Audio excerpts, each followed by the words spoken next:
How hard would it have been to put a pair of pants on for God's sake? I'm not putting it on. And now it has that little flashing recording thing, so it should be working. Okay, am I set then? Yep, you're all set. It's perfect. My Wi-Fi like just turned back on, so I just was able to go back into the meeting. Yeah, everybody lost power. Yeah, we couldn't have the village board meeting tonight. It had to be postponed. I was helping out with that, so. But all right, have a great training. I'm glad we got this all figured out. Thank you, Chris, very much. Thank you, Chris. Best See you to your later. family. Thank you. Bye. Take care. Okay, I'm gonna head out too. Okay, Anna, thank you. Oh, Anna, thanks for everything. Yeah, of course. Have a good meeting. Take care. You too. Best to your family too. So we'll just wait 2 minutes Sure. till 8 o'clock and. This is my daughter who's here. Hi, Tessa, I'm Katie. Hi, nice to meet you. Yeah, it was terrible. I'm gonna.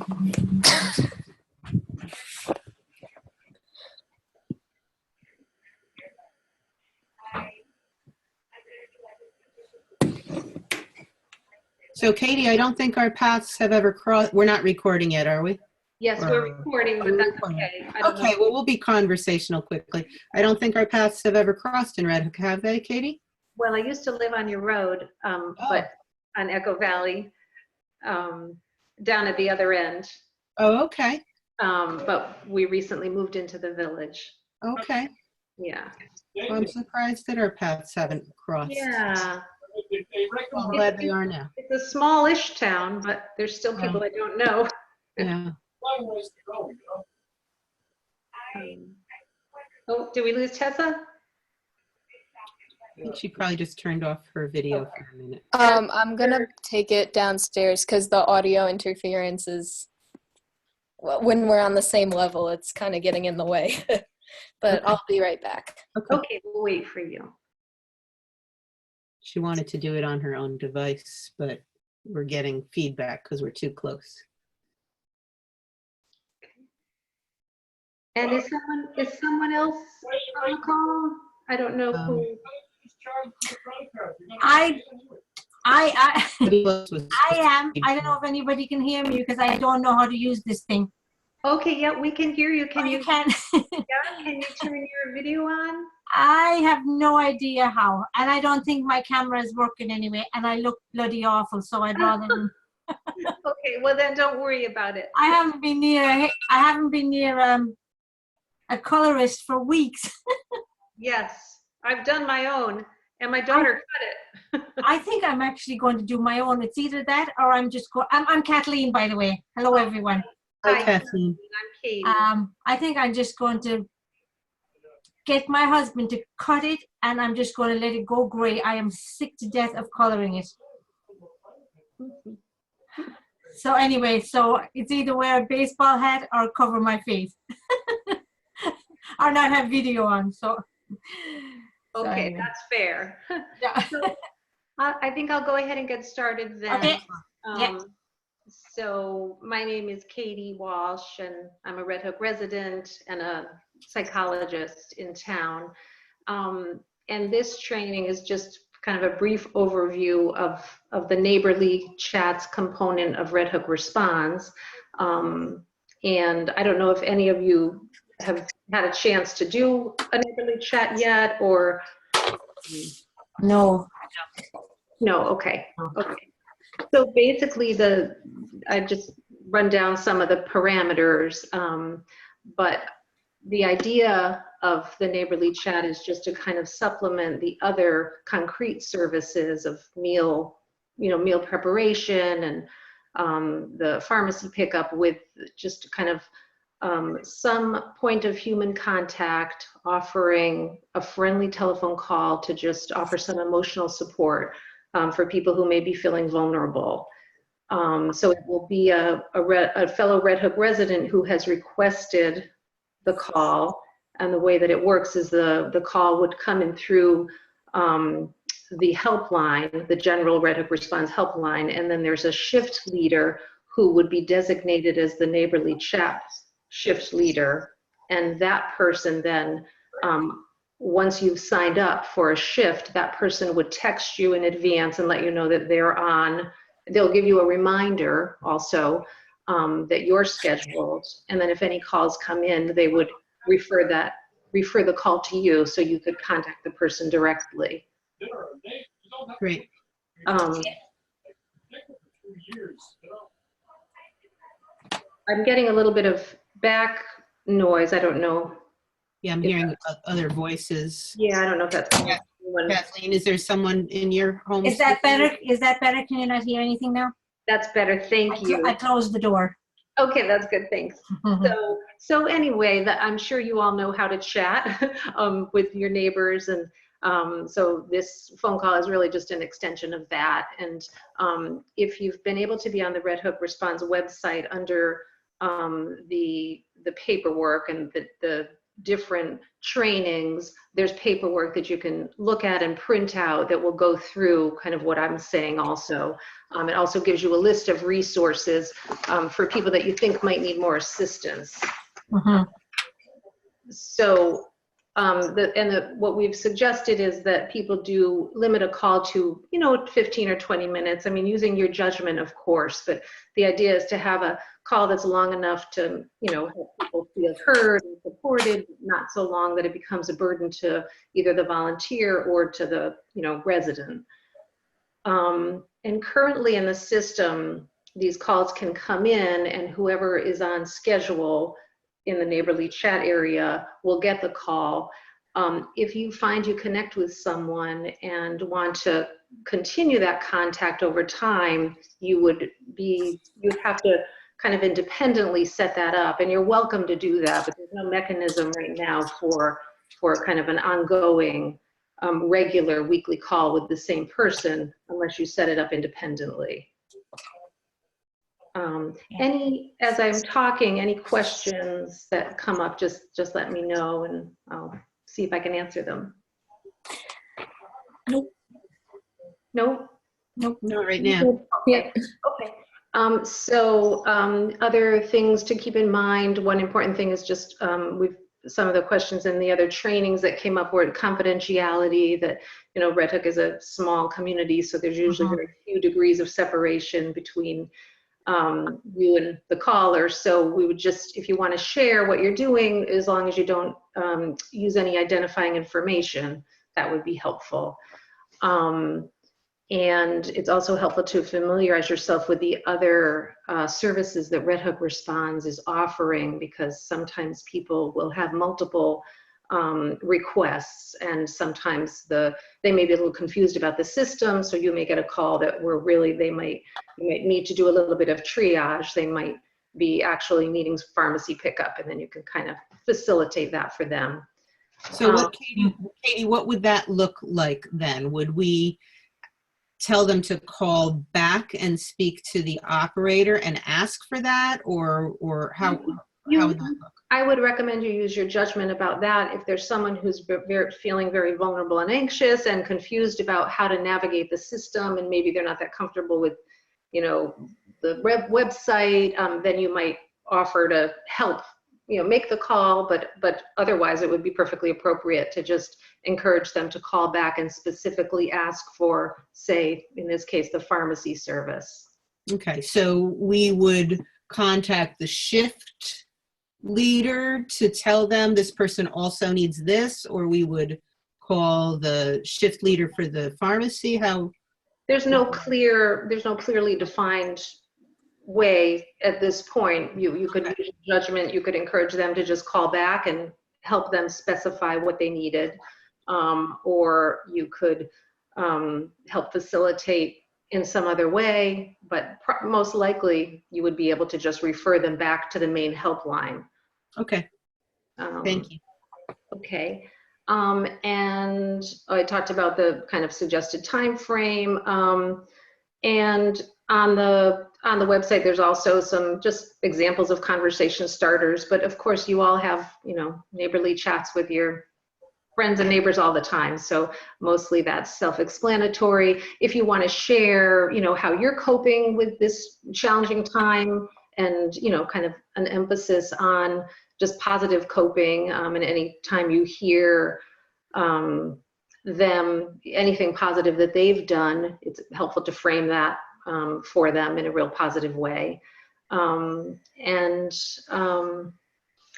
the only other concern that came up with some other volunteers was just what they would do if you perceive that someone is more vulnerable, or you become concerned about their well-being.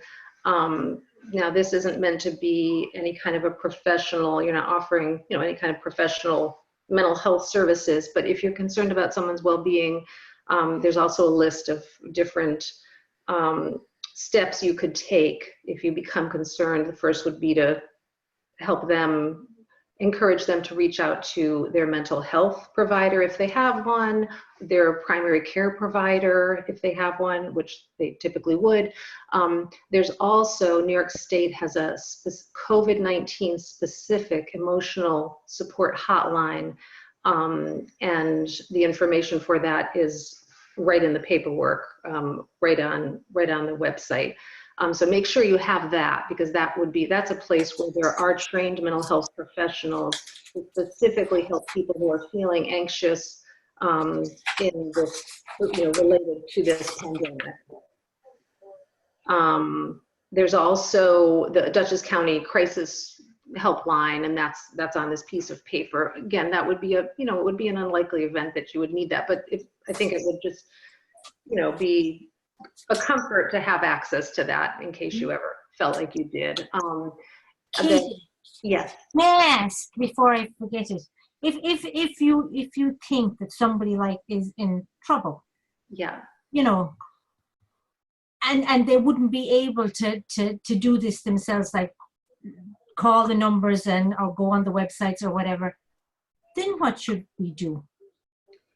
If you think that they wouldn't be able to, if you perceive that maybe they're really vulnerable and they're really scared and just like a little bit over the top that way. Yeah. Well, yes. Yeah. Good question.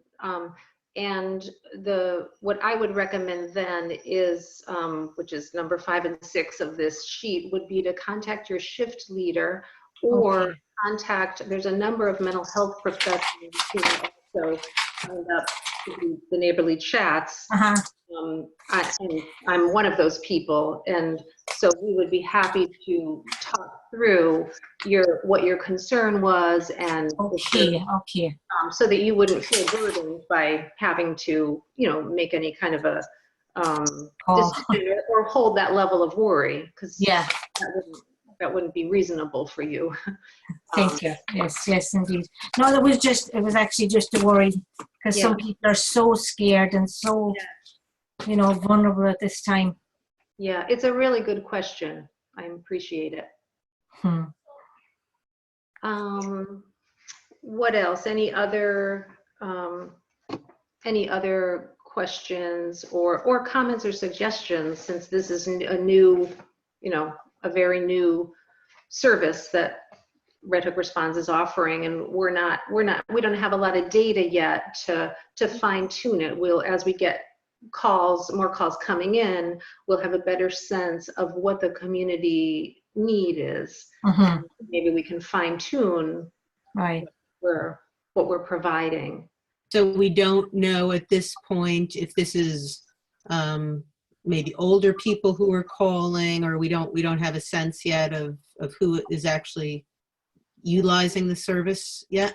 We don't yet. I know that there was a big push to reach out to every Red Hook resident 70 and over to make sure that they had everything they needed and offer the services. But anyone, and they're doing a great job of publicizing Red Hook Responds, and now they have a Spanish-speaking component too. So we're not sure. It could be someone of any age. And they could just be they could be feeling scared and anxious, or they could just be looking for just some human connection. And so that's really what the impetus for this was, just to provide someone with, and just that empathic listening that we know research supports is so incredibly helpful in times of stress and anxiety. Definitely. So basically, after this training, we can then go to the calendar. We can Yes. sign up for a time. Yes, Just need to be available by phone. yes, The shift manager would call us with a name and a phone number of someone who needs the call. yes, We- or they might try to text you first. Okay. Yeah, I'm not sure if it's always one way or another. Okay. Okay. So however they contact us, we would then have the discussion with the person who had required the service. Then then we would either call the shift manager or team leader, whatever the terminology is, back, or we would text them back to let them know it was completed, or That would be yes, that would be kind of completing the loop of giving them feedback that, had a successful call with this referral, and then that's done. And then if you had any concern at that time, you Okay. could also share it.